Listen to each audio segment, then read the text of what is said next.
Hello and welcome to the Carbon Nanotube Intro to Houdini mini-series. I'm very excited to go with you through this tutorial series. So who is this video for? Well, there's a few demographics I want to bring along on this journey. One, if you're already familiar with Houdini and all you care about is learning how to make these carbon nanotubes, well, you're in luck. I'll get you in and out of here in no time. Just skip to the chapter called Full Nanotube Walkthrough. If you can't find that button, just hang tight for a minute or two and we'll probably arrive there by the time you find the chapter marker. Anyways, 2, if you've never used Houdini before, but you have spent some time in other 3D applications like Blender, Maya, Cinema 4D, and you're wondering what the Houdini fuss is about, you've arrived at the right video. Don't click away. You obviously are somewhat curious about Houdini, so I encourage you to give yourself this video and the next one to dip your toes in, and I hope I can convince you that Houdini is interesting enough to stick with the series. 3, finally, if you've never used a 3D application before and you think that Houdini might be a good place to start, I'm going to give you some advice, just my own personal opinion. Don't start your 3D journey with Houdini unless you have a background in programming. So, if you've got some coding experience and no 3D experience, come along for the ride. Otherwise, you might consider an application like Blender or Cinema 4D or Maya to start. Now, the people in group 2, i.e. the ones who have some experience in other 3D applications, I can hear you start to panic. I don't have any coding experience. Maybe this is a mistake. No, don't worry. We're not going to be doing any programming in this video. In Houdini, you actually do far less programming than you might think. Instead, it's all about your experience thinking in certain ways. There's 2 kinds of thinking involved in Houdini. First, there's thinking in 3D space, and then there's thinking in procedures, essentially in algorithms. If your brain has been trained to do a little bit of one or the other, I think you're going to get along just fine. But trying to train your brain to do both at the same time might be frustrating. That's just my speculation. Everyone has a unique journey through the software they end up learning and using. I could also go on a lengthy rant about how important algorithmic thinking is for everybody to learn and why coding should be taught in schools, but the Houdini experts have almost found the chapter marker, so let's just jump right in. I'm going to start this series by walking through what we're going to accomplish in all 6, probably 6 parts to make our undulating field of growing nanotubes. This will do 2 things. 1, it'll show the seasoned Houdini users what to do and get them out of our hair. 2nd, it will really scare the new Houdini users. No, that's not the point. It'll show you in broad strokes what we're going to accomplish, and will give you a satisfying reference point to look back on once you've finished the tutorials, when it all looked strange and confusing. You'll have come so far in such a short time, but don't be afraid to skip over it if it gets too tedious. You can safely pick up at the chapter called Brief Houdini Interface Tour. It's always important to start with some kind of scientific reference material. There's lots of different kinds of carbon nanotubes. There are some that have multiple tubes nested around each other, but we're going to create a single-walled carbon nanotube. It's going to have a rounded tip like this, and it's going to be growing from the base. So new carbon atoms will be added to the bottom as opposed to from the top. So like hair grows from the base. Start with this polygon tube as the base of our carbon hexagon framework with this radius. Get rid of most of it. Then we're going to start making our hexagon shape using this little expression here. Make a whole bunch of them. And then copy that into a larger hexagon grid with this expression here. And this expression here. Then we're going to roll it up with a bend and some capture settings. Fuse the points together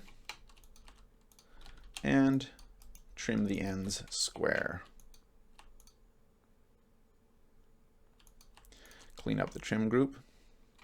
And then for the cap, we're going to create a soccer ball with this radius.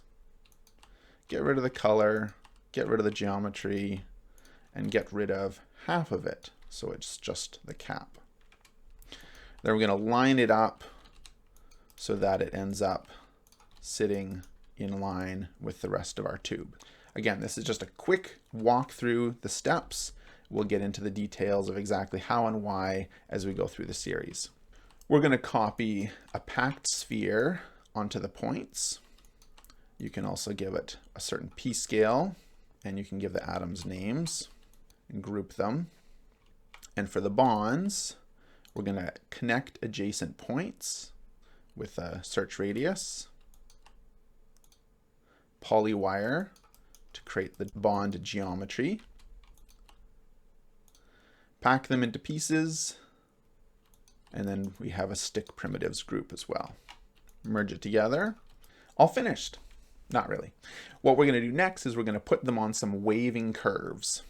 We're going to take a big grid, scatter some points on it, and copy a long, tall line with about 30 points onto that grid. See where we're going with this? And then for each primitive, each of these lines, we're going to set up a couple of parameters. Glue to animation for points 0 and 1. That's going to lock them to the base. And there we have our input curves. Then we have a pretty simple DOPNet, dynamics network.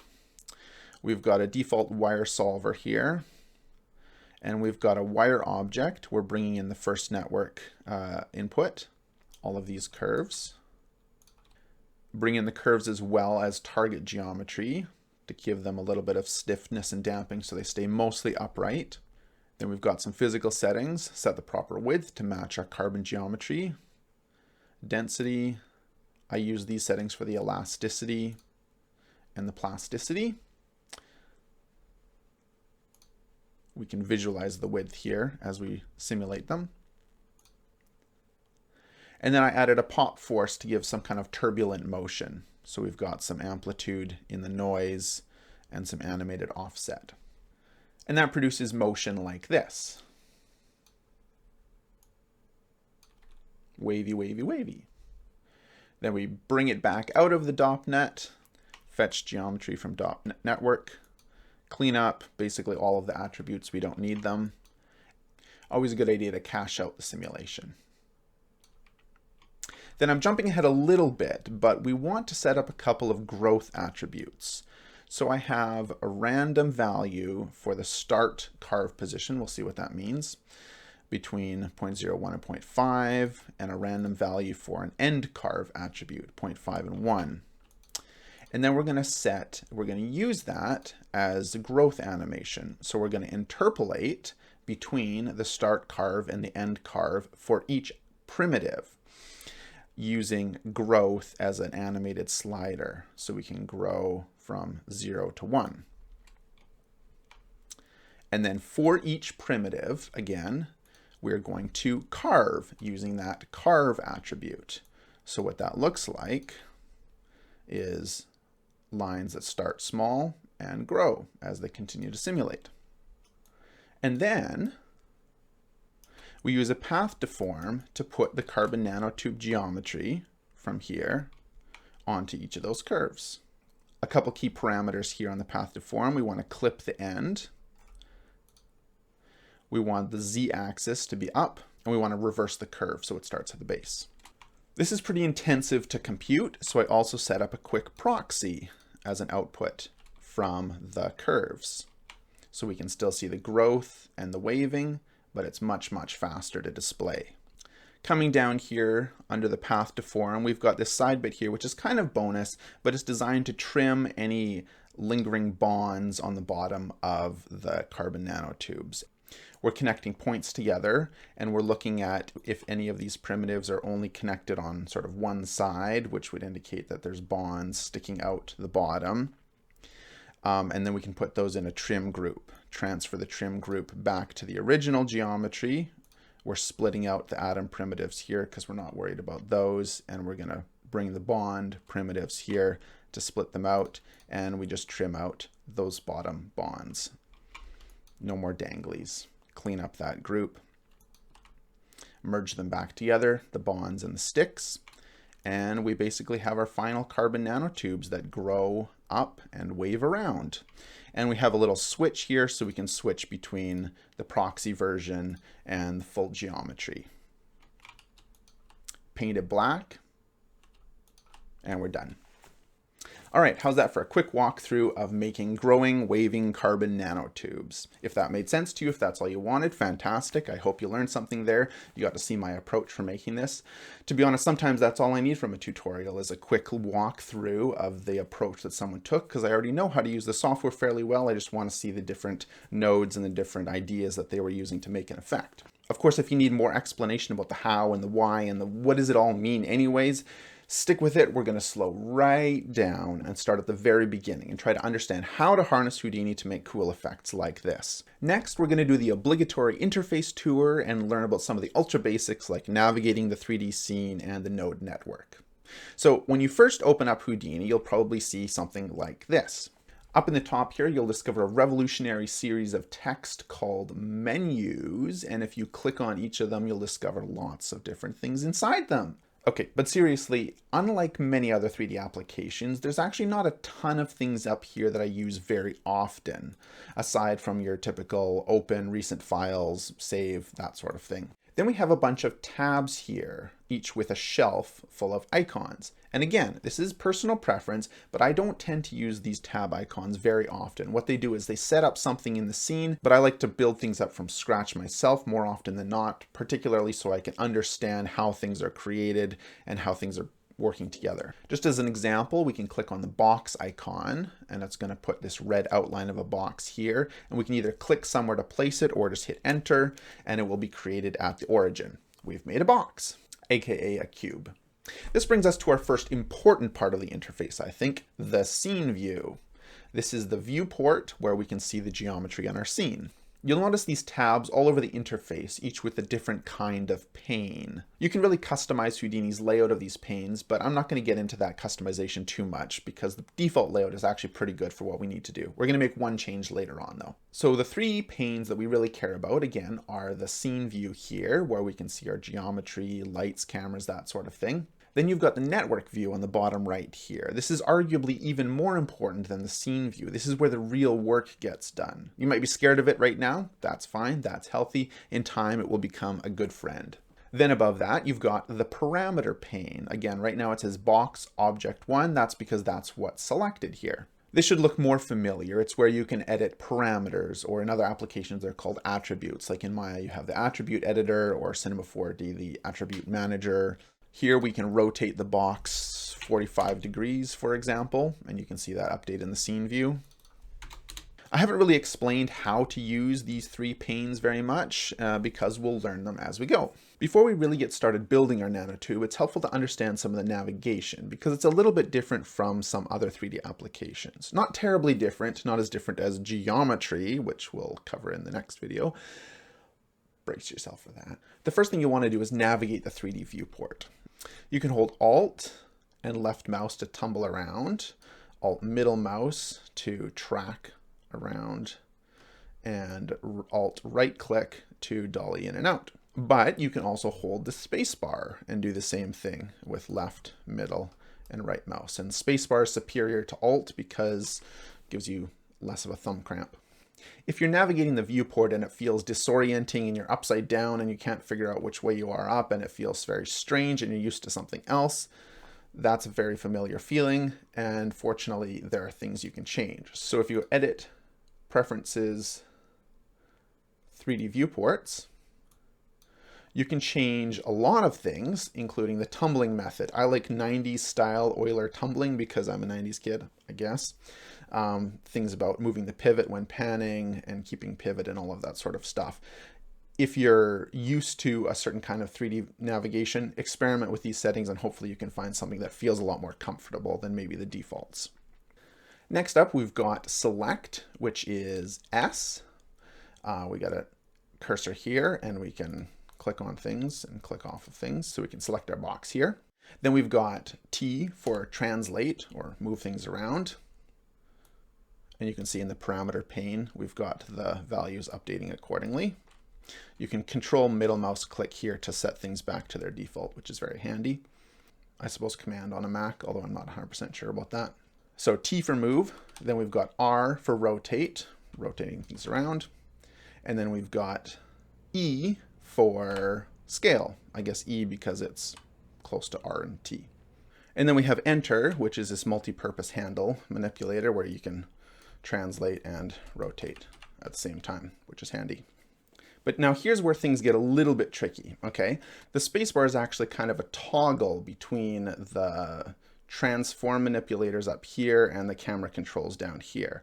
So if we tap the spacebar, then we jump into the camera navigation and we can just use the mouse buttons to move around. And if we tap spacebar, then we jump back to the manipulator we had selected. And if instead, if we hold down the spacebar, then we're temporarily in camera mode. You can see it selected over here while I'm holding down the spacebar. And if we release, then we jump back to the manipulator that we had selected. If instead we hit escape, then we jump into the view tool, the camera tool for realsies, and we're stuck there. And tapping spacebar doesn't actually toggle us anymore. We're kind of, that button doesn't actually work anymore. So in order to get back, we would have to hit S or TRE or enter to get into our manipulator mode. Okay, just something to be aware of. Interestingly, S is also a kind of a toggle between the select tool and your most recent selected. So if that was the camera and you hit S, then you're kind of toggling like the spacebar toggles. But if you had the manipulator, then S toggles between the camera still. And enter can be a little bit weird too. Most of the time it works to get into this multi-manipulator handle. But let's say I'm in the camera mode, then I hit S to go to select mode, and then I hit enter, I'm back in camera mode. I'm not sure why, but if I hit enter again, then now I'm in the manipulator that I'm used to. Honestly, I've been using Houdini for almost 2 years, and some of the patterns and ways this works is still not completely clear to me, but I'm going to give you a few tips to kind of help sort you out. One, first off, make sure that your cursor is in the scene view when you're doing the hotkeys. If it's over here, then it may not work because the hotkeys do different things in different panels. Second, 99% of the time, I'm just holding down the space bar for the camera manipulation. I'm not using escape. I'm not doing the tap spacebar toggle, S toggle, that sort of thing. Just hold down the spacebar and use your left, middle, and right mouse buttons to do that. Then release the spacebar and you're back in the manipulator that you were using. S for select, enter for the manipulator. If you don't get this multi-manipulator right away, just hit enter twice. Most of the time you'll get there. If you still don't see it though, however, you may need to right click on the icon here. And there's different checkboxes. If there's nothing selected, then you're going to have no manipulator. So that might be a little gotcha that you might want to be aware of, is double check that there's something actually checked here if you still can't get that manipulator to show up. And finally, if you're confused about what mode you're in or where you are with these manipulators, just look at these icons and see what is selected, whether that's the select tool or the camera tool or this manipulator here. So hopefully that'll get you sorted out. Okay, now we get to a little bit of a strange part of Houdini and one that often throws off new users. So I'm going to spend a little bit of time explaining how it works. You might have heard references to SOPs and CHOPs and DOPs and ROPs and TOPs and LOPs. What are those? Houdini is structured with different spaces or worlds or contexts, as they're called. Contexts. For some reason, that's a hard word to say on camera. And different things go inside different contexts. Navigation within and between contexts happens in the network pane. So we're going to turn our attention here. Right now we're in the objects context. We can see that objects word here to let us know where we are. And here we see obj, short for objects. But there are other places. For example, there's mat, where we can create materials. And we have a node here that's a material. Then we have out, which is where you create basically your render output settings, all the render settings. There are others, but those three are the most important for me. Those are where I'm doing most of my work. So let's go back to the objects context and see what kind of objects we have. You'll notice we have this box object node, and you'll notice that each node has two types of text here. We've got one here, which is a label. You can call it whatever you want, my box. And then above it, we have the type of node that it is. So it's a geometry node. It's a kind of object. And we can have other kinds of objects like cameras and lights. You'll see I'm creating objects from some kind of menu. So let's do that together. To start creating something from the network view, you want to make sure that your cursor's over this part of the panel and hit Tab, and that pulls up a creation menu. There's lots of submenus here, but most of the time I just start typing because I know what I want to create. Let's make a sphere. So let's type sphere, and there we go. We can hit enter, and then we can either click to place it or just hit enter again to create it wherever our cursor is.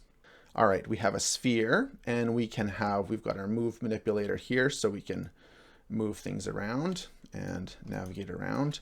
I'm going to delete these two so I can select nodes in the network pane, or I could select them in the scene, but I find it easier, more precise to do over here, and I can just hit delete and get rid of them.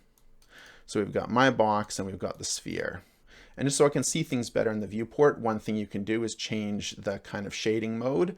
So here we've got wireframe, and then we can also do smooth wire shaded, which is what I do most of the time, so you can see things smoothly rendered. And I can also hit W to toggle back and forth between those options. I know this is kind of basic stuff, but if I rush this part, then people will get lost. And if people get lost, then they'll think that nodes are still scary, and I don't want nodes to be scary. Okay, so these nodes have blue and green flags. Simply blue is visibility. We can click on it to show and hide the sphere. Same with the box. Hide them both, show them both. Very nice. Then there's the green one, which determines if you can select it in the viewport. So if you uncheck both of the green ones here and then hit S to get your select tool, you can't select them in the viewport, which is nice if you're wanting to lock certain things and avoid accidentally moving things around. So those are the blue and green flags. In the network pane, you can also hold down spacebar and use your middle mouse and right mouse button to kind of navigate around here, same as you would do in the viewport. And if you get lost and all of your stuff is hidden and you can't figure out where you are, you can just hit H in the network view, and that'll home everything and frame up all of your nodes back where you can see them.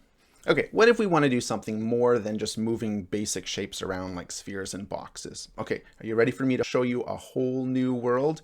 Here we go. Let's select the My Box and double click on it. What? Where are we? Okay. We are inside a geometry node. See, geometry here. It said objects before. And we can see the path here. We can see object / my box. It's kind of like a folder path. How do we get back? Well, there's a few different ways. We could click on object and we'd go back to our objects context, or we can use the hotkey, which is U for jump up. Jump up. And if we want to go back in, we make sure that we have something selected. We can use the hotkey I to go in.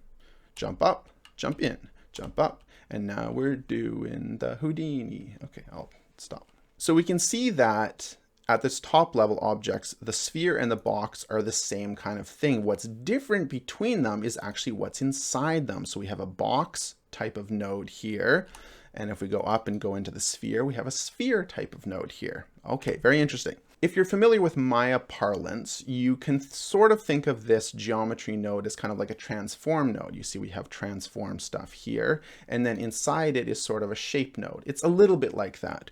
Or in Cinema 4D, you can have null objects and then other stuff that's kind of nested underneath them.